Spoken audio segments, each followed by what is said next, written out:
Hi, everyone. Good afternoon. Good afternoon. Okay, so we're going to get to it. This evening, the President will welcome community leaders, lawmakers, students, educators, and hundreds of others to the White House for a historic Juneteenth celebration concert on the South Lawn. You probably are hearing a little bit of the sound check right now. In 2021, President Biden signed bipartisan legislation establishing Juneteenth as the nation's newest federal holiday since Dr. Martin Luther King Jr. Day, nearly 4 decades ago. Establishing Juneteenth as a federal holiday was only the beginning of the Biden-Harris administration's efforts to ensure that America lives up to its highest ideals. Since taking office, a couple of things that the president has been able to accomplish is created a federal government that reflects the diversity of America, strengthening the economy, and lowered the unemployment rate for Black Americans at a historic low to 4.7%, increased access, to home ownership, nominated more Black women to federal courts than every president combined. Nearly 1/3 of judicial appointments are Black Americans. Provided nearly $7 billion in historic resources and support for historic Black colleges and universities, taken action on marijuana reform by pardoning all prior federal offenses of simple possession of marijuana. Ensured everyone has access to clean drinking water by replacing lead pipes and modernizing bridges, roads, ports, and airports as well. Lowered the prices of prescription drugs and energy costs for seniors through the Inflation Reduction Act, restricted the use of chokeholds, and signed an executive order for accountable and effective policing when Senate Republicans blocked legislation from reaching the president's desk. Brought together Democrats and Republicans to pass the first major gun safety reform in 30 years to keep our communities safe. Cut Black child poverty in half as a result of the child tax credit made possible through the American Rescue Plan, and fought for $10,000 in debt relief for all eligible borrowers and up to $20,000 for borrowers who received Pell Grants. Now, as the president has said, it's not enough to just commemorate Juneteenth. To honor the true meaning of Juneteenth, we must not rest until we deliver the promise of America for all Americans. Lastly, I'd also note that the concert celebration takes place during the Black Music Month, where the president will uplift American art forms that sing to the soul of the American experience. Also today, we are announcing a new security assistance package to help meet Ukraine's security and defense needs. The package includes key capabilities such as Bradley infantry fighting vehicles, Stryker armored personnel carriers, artillery rounds, Stinger anti-aircraft systems, Javelin anti-armor system, ammunition to U.S.-provided HIMARS, and more than 22 million rounds of small arms ammunition to help Ukraine retake its sovereign territory. The package also contains additional munition for Ukraine's air defenses to help protect the Ukrainian people. This is the 40th drawdown of equipment from Department of Defense inventories using presidential drawdown authorities for Ukraine, and we appreciate the bipartisan support of Congress, which has made this aid possible. The United States will continue to stand with the people of Ukraine as they courageously defend their sovereignty, their democracy against Russia's aggression. Finally, today's CPI report showed continued progress in our fight against inflation. Annual inflation is now the lowest in more than 2 years and has fallen for 11 months from a peak of 9.1% just last June down to 4% last month. Wages rose over the last year, accounting for inflation. This is especially helping lower income workers who have seen their wages rise faster than others, helping them catch up after decades of widening wage gaps. Energy prices fell 11% over the last year. Gas prices are down by $1.40 from their peak after Putin's invasion, and grocery prices are trending down, with egg prices in particular nearly 30% since January. Of course, there is more work to be done, and the president's agenda is helping lower prescription drug costs, cap insulin, and lower energy bills as well. President Biden's growing the economy from the middle out and bottom up, with more than 13 million jobs created and unemployment under 4% for almost a year and a half. House Republicans, on the other hand, have a different agenda. Their approach is trickle-down approach. Today, they are marking up their tax cam 2.0, which would give handouts to rich special interests and big corporations that would increase the debt by hundreds of billions of dollars, while also repealing investments that are fueling our manufacturing resurgence, creating jobs, and lowering energy costs for working families. With that, Josh, the floor is yours. Thanks, Karine. 3 subjects. First, since you mentioned Ukraine in your topper, Russian President Vladimir Putin says Ukrainian forces have suffered, quote, catastrophic losses. He says Ukraine lost 160 tanks and over 300 armored vehicles, while Russia lost 54 tanks. Are Putin's statements accurate? So I'm just going to repeat what the president said during his remarks when you all saw him just moments ago when he was with the Secretary General of NATO. I'm going to leave Ukraine certainly speak to their military operations. That's something that we're going to do from here. As it relates to the comments that President Mr. Putin has made, as you know, we don't put stock in Russia's public assessment, and so I'll just leave it there. And then on the big news of this afternoon, First Lady Joe Biden said it's a little shocking that many Republicans support Donald Trump after his indictment. What has President Biden said? Was he also shocked? Does he agree with his plight? I'm just not going to comment on anything that's related to the indictment. We're just going to be very mindful here and respect the Department of Justice. Let them do their job. And then lastly, the Office of Special Counsel has said that your use of MAGA Republicans violated the Hatch Act. What kind of guidance had you previously been given by the White House counsel on that matter? So let me just lay this down. I'm really glad that you asked the question. I know there's been many news reports on this. So as we've made very clear throughout our time in this administration, that we do everything that we can to uphold certainly the Hatch Act and take the law very seriously. A couple of things that I want to lay out here.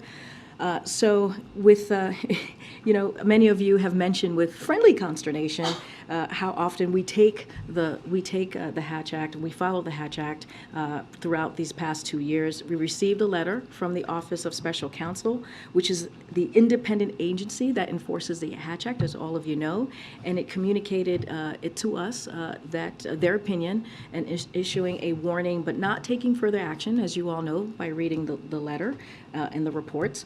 The White House counsel's office is reviewing their opinion and is going to respond to them. So certainly not going to get ahead of how the White House counsel is going to respond or what's going to come out from that action. So now, if you look at the archived Trump White House website, it contains about nearly 2,000 uses of MAGA to describe policies and official agendas.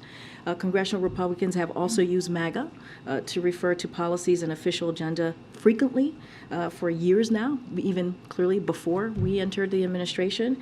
And what's more, I also want to note that the opinion that you see that was presented by OSC happened just last week, which is it occurred months after the briefing where I made those comments. So basically, it is retroactive, right? The actions were retroactive after I had made the comments. So look, when basically what we're seeing by me laying that out is that we did not know their opinion when we were able to use when we were given the green light to actually say the comments that I made. So just want to make that very clear. But again, look, it's going to be reviewed. That's what the White House counsel is going to do. They're going to have a dialogue, a routine dialogue with OSC, and so I'll just leave it there. Thanks, Karine. But it sounds like you disagree with the finding. Is that true? No, what I'm saying is that we got this letter last week, and it was retroactive, right? The letter was retroactive. The comments that I made was months prior, And so we didn't know that was the opinion months prior when it was said. So what I will say now is that the White House counsel is going to have a routine dialogue like many administrations have in the past with OSC, and certainly not going to get ahead of that. I'm going to let that process move forward. And just more broadly, since you cite the Hatch Act so often, what is your interpretation of it? What are your limitations? So look, what I know is as it relates to an ongoing election right now, right, we're talking about 2024, we just are very careful. We are very careful to respect the law, the rule of law. We're very respectful to not speak as a federal employee, to not speak about the election, about candidates in the election, about anything that's related. Anything that you all ask me about the campaign, I'm very often, if not almost every time, refer you to the campaign.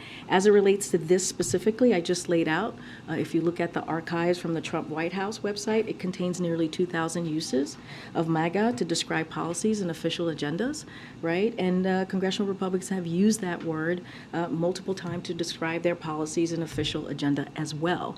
I'm not going to get into any back and forth about this. I'm going to let the White House counsel have their routine conversation with OSC and let them handle it. And then just one more on the Trump indictment, which I know you already spoke about, but you know, it's one thing to not answer questions about the charges and the actual pending case before the DOJ, but what about the substance of these documents? Can you at least share whether President Biden has been briefed on the substance in these documents? I will let my colleagues at the White House counsel deal with that. I'm just not going to speak to it from this podium. Thank you. Welcome to the briefing room. Thank you, Karine. Just a little bit of a clarification on the Trump indictment. You have been clear that you don't want to politicize the indictment, but the president's opponents have accused him of weaponizing the DOJ. So just to be clear, can you say categorically that President Biden was not involved or influenced at all any of the decisions into indicting President Biden? Not at all. He was not involved. The president has been very, very clear. The Department of Justice is independent. He wants to restore the independence of the Department of Justice, and that's what you've seen. That is why we have been very, very consistent. When it comes to criminal cases, we just do not comment. Has the president been briefed on any security concerns around the former president's court So appearance? I was asked this yesterday, so was my colleague from NSC. The Admiral was asked this question when he was at the podium, and he laid out, right, and I laid out, he normally gets an update from his national security team and also his intelligence team on a daily basis, and that's usually where he gets his update. I cannot speak beyond that. Any additional requests for security? Can't speak to anything beyond any request. All I can say is that we are prepared. One final question. Sure. Is the assessment of the White House that inflation has finally peaked? So look, I know that I know that CPI data came out today, as I just laid out this morning. Look.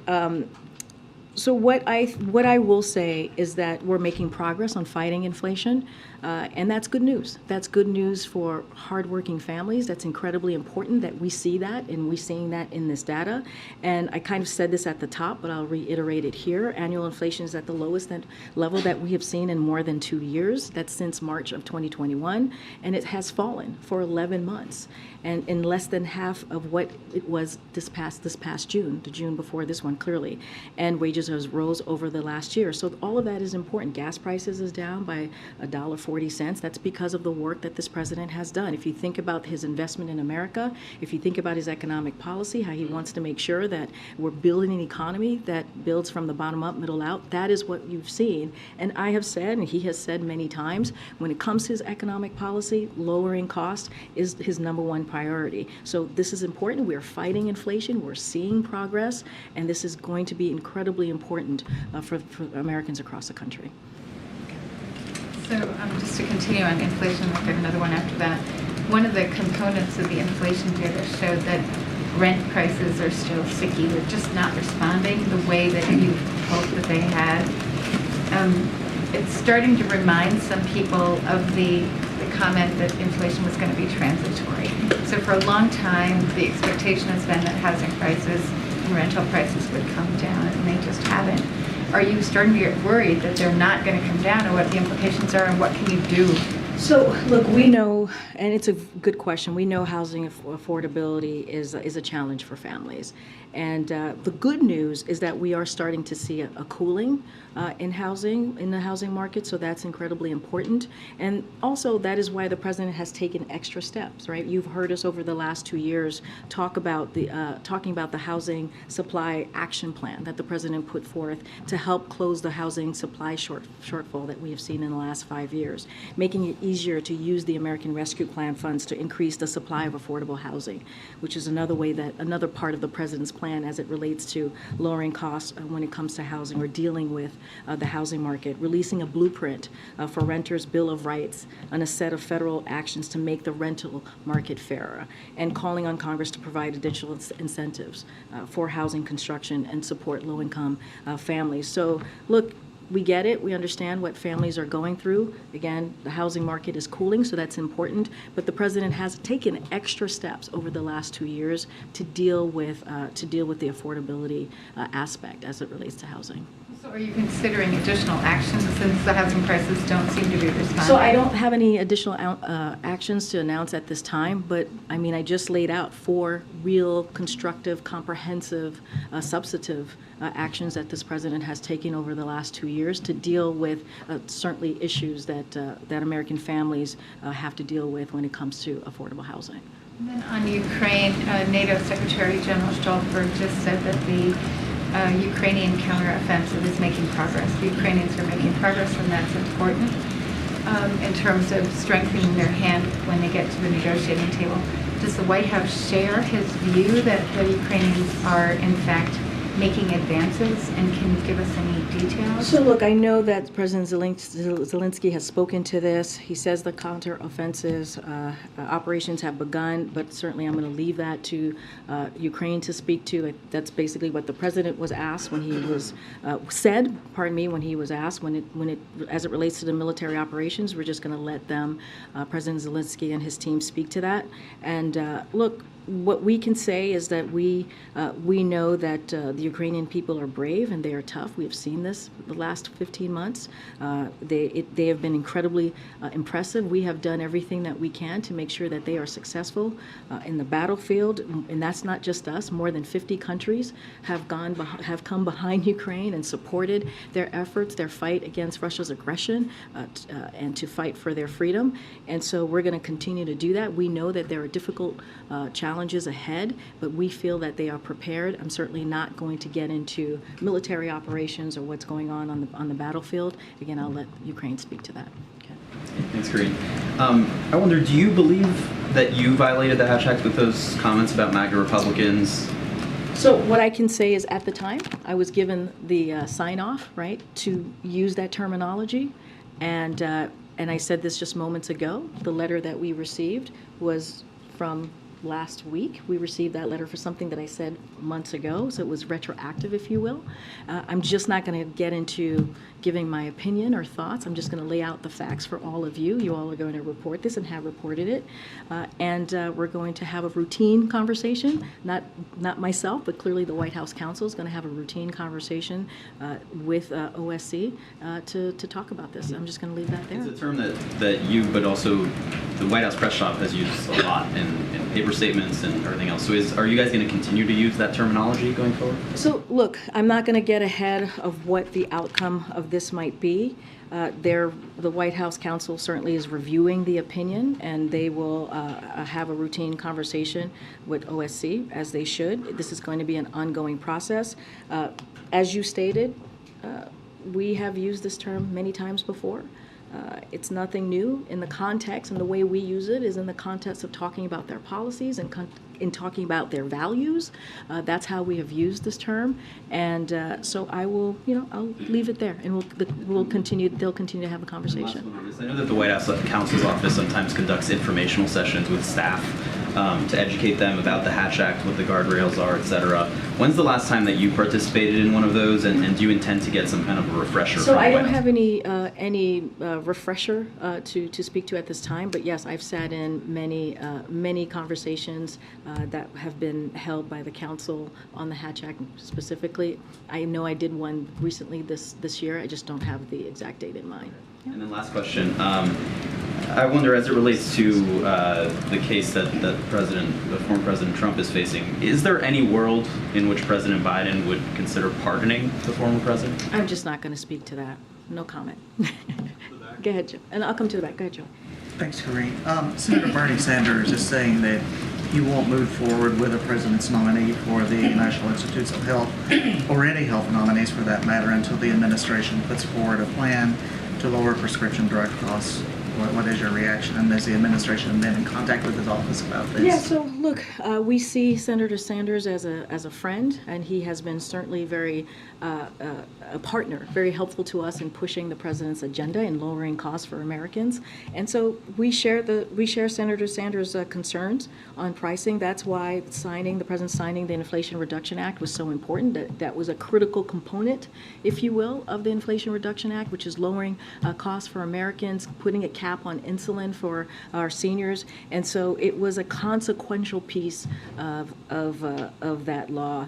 And so, look, we're always looking for ways to continue to lower costs for Americans, and we look forward to working with the senator to get our nominees forward and confirm, certainly. But this is something that we agree with the senator on, making sure we're doing everything that we can to lower drug costs. But again, Inflation Reduction Act, incredibly important when you're talking about Medicare being able to be able to lower costs and be given that ability to do so. That's important. Insulin costs for our seniors capped at $35. That's important. And so clearly the president and the senator are on the same page on this, and so we'll continue to have conversations with him.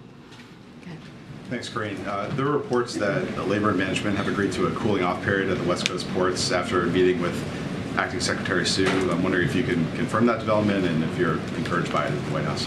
So a couple of things I want to give an update. I know I was asked about this, I believe, at the end of last week. So as you know, we're monitoring this very closely. We know that the parties in the negotiation have overcome some sticky points already and are continuing to address the most difficult issues right now. And so we're encouraging all parties to certainly to continue to work in good faith and do that certainly in a mutually beneficial resolution to ensure that workers get their fair benefits, quality of life, and wages that they deserve. That's why the acting secretary, Julie Sue, is currently on the West Coast meeting with all parties, encouraging them to reach a resolution. And so she has invaluable expertise working closely with these parties as the former California Secretary of Labor and as Department of Secretary of Labor. Certainly I'm not going to get ahead of conversations and where they are currently, but we're going to continue to in good faith, for parties to stay at the table and have the conversation so that the workers can certainly get fair benefits and a better outcome. Senator Manchin said he's opposing Jared Bernstein's nomination to lead the CEA. Do you have a response to that, and is the White House concerned that would endanger his chances of confirmation? So I can't say it better than nearly every living economist who led the CEA under Republican administration, and this is the quote. Dr. Bernstein has been a respected voice in economic policy circles for decades. He has established a reputation for producing informative, data-driven analysis and developing creative policy ideas, end quote. So we look forward for Jared's swift confirmation. And this is coming from Republican administrations, the quote that I just laid out. And so we are going to continue to work to get Jared confirmed. Yeah, thanks, Karine. So we have 4% inflation on CPI inflation overall. That's on top of the other inflation increases that we've seen for the past 26 months or so. There's been no overall price reductions. What's the president's plan to reduce prices for all Americans, not just a certain category of people that fit certain criteria? I think everything that the president has done, all of his economic policies, and you think about these historic legislation, that's for all Americans. That's to make sure that we continue to lower costs, whether it's healthcare, whether it's energy, whether it's not just that, but also creating good-paying jobs. That's to make sure that we build an economy that doesn't leave anybody behind. That's why when we say from the bottom up, middle out, that's not trickle down. That's not a trickle-down approach that we have seen for many decades. That's a different approach so that we do include all Americans. We include hardworking, working families that, again, have been left behind. And so the president is a president for people living in red states and blue states, for all Americans. He has said that. He has been very, very clear about that. He knows what he is supposed to do and how he is supposed to lead this country, and that's what he's been doing. But since the president took office, real wages are down 3.4%. Inflation is up. So how does that not amount to a tax on people making less than $400? I just laid out when your colleagues asked me about inflation. I just said one thing is that we're making progress. We are fighting inflation. If you look at the last 11 months, it has fallen. It has fallen and is less than half of what it was this past June, the June clearly before this month. And so that is important. We're seeing progress. We're seeing the cost. We're seeing lowering costs. I just talked about eggs, how much it fell, and over an additional 13%. That's important for everyday Americans. And so, look, we're going to continue to do the work. We understand the work continues. We understand that Americans are still hurting. But the president has always put lowering costs at the center, at the top, I should say, when it comes to his economic policy. And that's what you're going to continue to see. Go ahead, Sebastian. Thank you. One on NATO. Sweden yesterday said it was going to extradite a guy that Turkey wants. He's got links to the PKK. He's done other things. So does the administration see, perhaps, I was about to say a fall. Does the administration, oh gosh, no, let's not do that again. Perhaps see a resolution of this dispute between Turkey and Sweden, maybe in time for the summit? So a couple of things. So Sweden has fulfilled its commitments they made under the trilateral memorandum of agreement, agreed with Finland and Turkey on the margins of the NATO summit, and they did that in Madrid just this past year, or last year. In 2022. This includes Sweden's recent passage of enhanced and counter-terrorism legislation. So look, Sweden is a strong, capable defense partner that shares NATO's values and will strengthen the alliance and contribute to the European security. So we believe, and you've heard from this president multiple times, that we believe Sweden should become a NATO member as soon as possible. That is what the president has said. He has shown his support. That is what we've seen from Congress as well. And so, look, we're going to continue to stay steadfast on that. Hopes rising? Look, we're going to continue to be hopeful. As you know, this is a president that's incredibly hopeful and positive about these things. And so we believe that, again, they are strong, capable defense partner that share the values of the NATO alliance. And so I think that's important. And a very quick Trump one, if I might, not a legal one, anything like that. The president, as the president, is president for everybody, obviously, and he's going to be running for re-election, asking for the votes from everybody. You've got somebody who is leading a movement which is almost based on saying that every single thing that is happening now in this administration is illegal and, literally, I mean, they say communists are taking over the country, etc. I mean, you could make a long list of things they're saying, very extreme things. So what is the president's message to all of those people who are actually Americans and, he would like to vote for him, presumably, and are being, there's surely a messaging war. What's his message? Well, I just took a couple of questions from your colleagues about the Hatch Act in 2024. So I'm going to follow the law and be very careful and not talk about the Hatch Act, and we're going to respect it and do everything that we can to do that. What I will say more broadly, and I'm going back to when the president ran in 2020 and what he ran on, right? He ran on bringing the country together.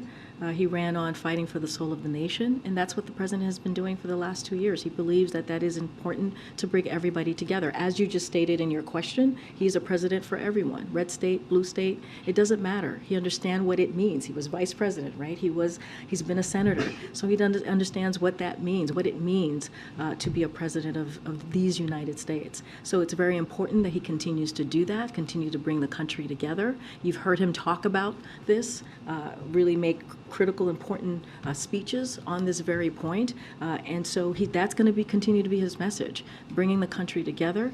You hear him talk about possibilities. You hear him talk about the future of this country and how we need to continue to live up to our greatness. And so that's where what you're going to hear. That's going to be the message to this, to the American people. That has not changed, and so I'll leave it there. Go ahead. Oh, I'm sorry. Karine, thank you. Would the president ever accept spending levels lower than those included in the debt ceiling agreement? And how does he respond to a criticism that other Democrats have communicated that Speaker Kevin McCarthy is now sort of reneging on the deal by communicating, in his words, you always have to remember with appropriation levels, that's your cap.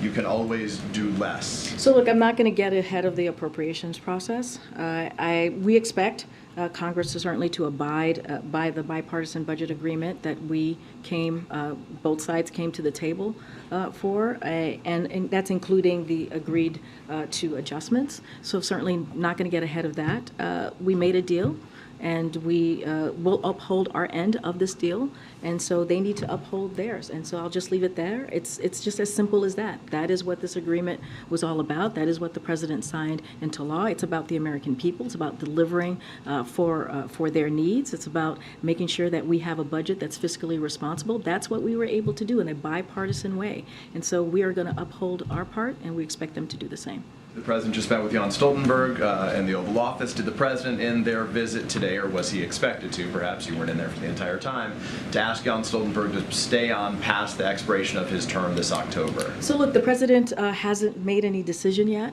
on that process. I'm certainly not going to get ahead of the president on this, but we've been very clear that we believe the Secretary General has done a fantastic job, a really wonderful job during this difficult time, this history-making time, with the war in Ukraine being one of them, and how NATO has come together in a way that we haven't seen in a very long time, the strength of NATO. And so we appreciate his efforts and his hard work the last 2 years. I'm just certainly not going to get ahead of the president. There's reporting right now that the CIA warned the Ukrainian government not to attack the Nord Stream gas pipelines last summer after obtaining detailed information about a Ukrainian plot to destroy that main pipeline between Russia and Europe right now. I'm not asking you to confirm that specifically, but has President Biden, as he said to us previously, that he spoke directly to Volodymyr Zelensky and told him that the F-16s, or was reassured that Zelensky would never use the F-16s to target anything inside Russian geographic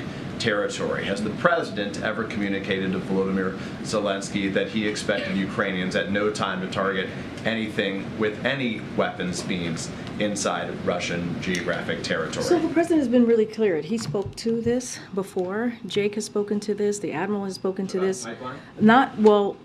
Look, I can't confirm anything about the pipeline. That is not something that I can do. But if that it was is inside Russian territory, that would is count. that is something that the CIA, certainly I would refer you to them. I'm not speak to any communication that may or may have not happened. So I'm just going to be really clear. But more broadly, we've been very clear about how we see the use of weapons that should be used within Ukraine, and certainly not in Russia. We've been very clear about that. But as it relates to the pipeline, I just can't speak to that. That is something that the CIA. Griner, the Phoenix Mercury come to D.C. this Friday. What plans does the president or vice president or first lady or whomever have to meet with her or host here at the White House? I don't have anything to preview at this time on any meeting. That it may occur.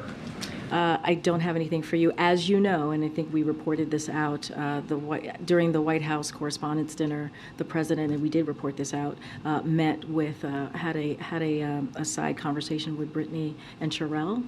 It was an important moment between the families, because the First Lady was there. I just don't have anything beyond that to share about a meeting with Brittany. Okay, Annie. Thanks so much. Jared Bernstein, just following up on my colleague's question about Jared Bernstein, the vote is occurring now in the Senate. Just curious, if the Vice President was on standby to break a potential tie in that vote, and also if you could just sort of speak more broadly, given the kind of things that economists have said about him, why you think it's such a nail biter right now. You would have to speak to the respective senators on that. I can't speak for them, and why that is. We know that Jared, and I mentioned this yesterday, he has worked for this president certainly for the last 2 years. He has worked for the president when he was vice president. He is well respected amongst economists, amongst this president, and we're going to continue to do everything that we can to make sure he gets confirmed. He's been to this briefing room many times before, so you know how well versed he is in the economy as an economist. I just don't have anything to share on why senators' or decision of how they're going to move forward. That's for them to speak to. I just have Harris, whether she was on standby. I actually don't know her schedule for today, so I can't speak to that. I would refer you to her office. On the inflation numbers, the Fed has long set a goal of 2% inflation as where they would like to see the economy working. And I'm curious, there's been debate about whether that's a reasonable goal and whether that's the right place for inflation to end up. Can you say where you believe the White House thinks inflation should be? Like, what is the percentage that the White House sees a healthy economy? So I'm not going, I know you mentioned the Fed, going to be very careful, not going to comment on any monetary policies that the Fed makes. They are an independent agency, so we are incredibly mindful of that, and we are incredibly respectful of that. As far as inflation and where it needs to be, I'm just not, that's something that certainly the economists can speak to. I'm just not going to speak to that from here at this time. Thanks, Karine. Just want to clarify your answer on the Hatch Act. So until the White House counsel's office makes its opinion, should we expect not to hear you use MAGA from the podium? I've been very clear. I don't have anything to add. You had said that you're waiting for them to make their opinion, so I just wanted to know in the interim. I've answered that question. Okay. On the exposure incident on the South Lawn, having received the statement that the White House believes that was inappropriate, disrespectful, is there going to be a greater effort in the future to communicate a code of conduct for White House guests? Look, as you mentioned, the statement that we put out, you heard from us earlier today, the behavior was simply unacceptable. We've been very clear about that. It was unfair to the hundreds of attendees who were there to celebrate their families. So, we're going to continue to be clear on that. And that type of behavior is, as I said, unacceptable. It's not appropriate. It's disrespectful. And let's not, it really does not reflect the event that we hosted to celebrate the LGBTQ plus families. Again, hundreds of families who were here to celebrate their community and who were here in attendance. So, look, individuals in the video certainly will not be invited to future events, and this has not occurred before, right? This was not a normal thing that has happened under this administration, but we've been very clear about how we saw this particular behavior. There's been some criticism also of the White House, the flag placement with the pride flag violating the U.S. flag code. Did anybody notice that or fail to notice that, or was it an intentional statement? Can you just explain what happened with that? So the administration was proud, again, to display the pride flag. It was a historic event at the White House. It's centered around love and family, and I think that's important. And so, we're not going to let anyone distract us from that. What was the meaning of the day? What was the meaning of having families here and to celebrate a community? I'm certainly not going to get into protocols from here, or I'll leave that to others. And so, we're proud of this historic event that we were able to put together here on the South Lawn for our families. And so I'll leave it there. And one more on a different subject. Senator Chuck Grassley made some statements yesterday on the Senate floor saying that this foreign national on the FBI 1023 form apparently has 15 recorded conversations with Hunter Biden and claims to have 2 with the president. Is the White House aware of any recordings in which the president might be on tape speaking to a Burisma executive? So the president spoke to this. I think he was shouted a question about this at the Thursday press conference, and I'm just going to quote him and say it's malarkey. Okay. Yes. Go ahead. Thank you. Karine, was the First Lady mistaken in discussing the Trump indictment at a fundraiser? And has anyone at the White House, perhaps in the counsel's office, talked to her about the propriety of such statements? I don't have anything to add to what I just shared with your colleague. Go ahead, Brian. Thanks a lot. Just 2 hours ago, former President Trump, when he was on his way to Miami, tweeted about the classified documents found in in Biden's Penn Biden Center office. What is the president's response when former President Trump brings up the classified documents found in the Penn Biden Center I'm just office? not going to comment. Go ahead, Karine. Thank you. The Department of Homeland Security earlier this month said that when they released their threat list that LGBTQ plus events were under heightened threat given the rhetoric that we're seeing across the country. I haven't heard you in the last couple weeks talk about the president being briefed on that, given that there's so many different pride celebrations happening across the country right now. Can you talk a little bit about the security surrounding that and if there's anything elevated, at least coming from the federal government?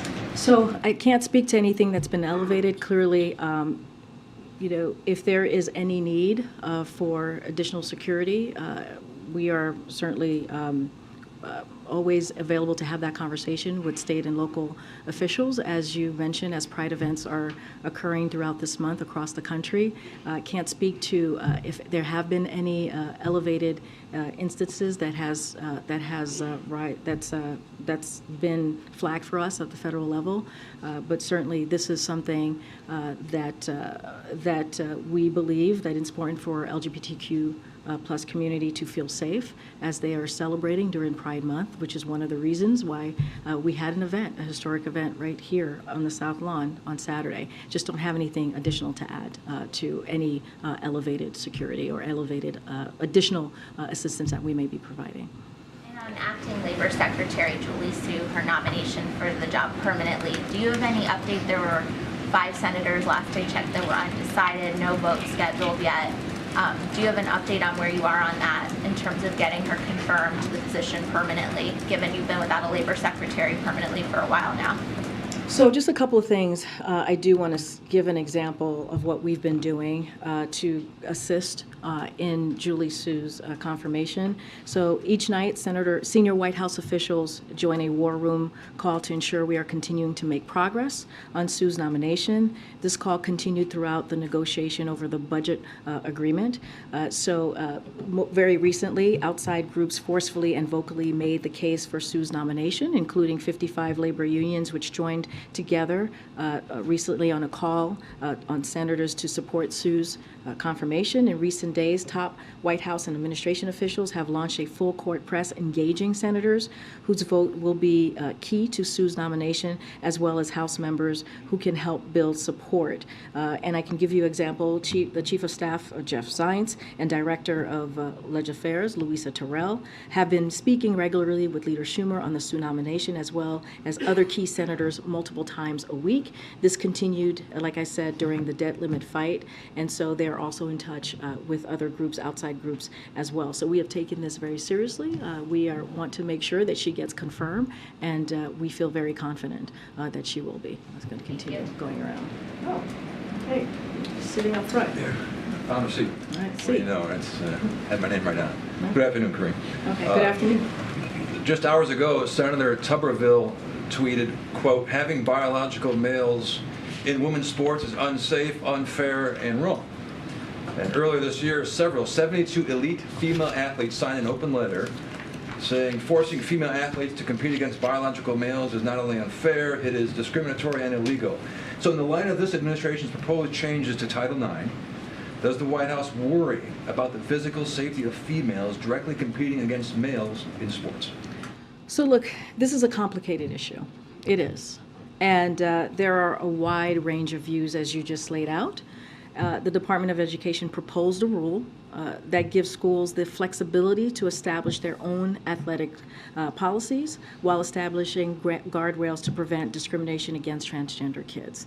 And so I also want to make clear that this is a proposed rule, and members of the public have the ability to provide comment as part of the rulemaking process. And so any additional questions that you may have of this proposed rule, certainly I would refer you to the Department of Education, but we do understand this is a complicated issue. What would the president say to parents out there who have daughters, let's say in high school, for example, who are worried that their daughter may have to compete against a male, a person born male, and there could be directly in physical athletic competition and worry about their daughter's safety?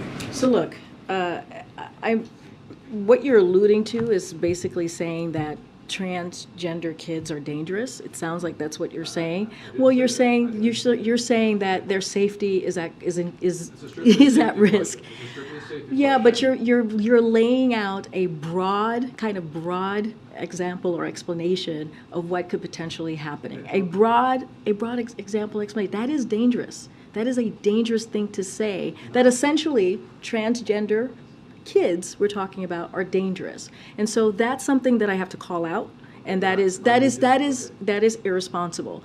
I had just laid out how complicated this issue is. I had just laid out why it's complicated. And so anything that you have any additional questions, I refer you to the Department of Education. I'm going to move on. I know there are other people. Go ahead, Tam. Go ahead, Tam. Go ahead, Tam. No, I mean, you could read your question in a transcript once you get it. Go ahead, Tam. Senator J.D. Vance is saying that he is going to hold all future nominations from the Biden department for the Biden Department of Justice. So all nominees to DOJ other than the U.S. Marshal Service. Does the White House have a response to that? And do you know how many nominees are outstanding? I don't have a response to that. I know that we will continue to work with Congress, senators, and specifically on getting our nominations through. It is important to the president. It is important to the American people. I have not really talked to the team about this particular Senator J.D. Vance, so I just don't have anything to share. We are committed. We are very much committed in getting our nominees through. Okay. I haven't taken yours now. Thank you. I'm just wondering if, because the event that is about to take place in South Florida that some folks may be paying attention to, no one is actually going to see that other than the people who are in the courtroom. There's not going to be still photographers. And so I'm just wondering where the president stands currently on cameras in federal courtrooms and photography in federal That is up courtrooms. to the federal court. I'm just not going to speak to that. I'll see you guys tomorrow. Thank you, everybody.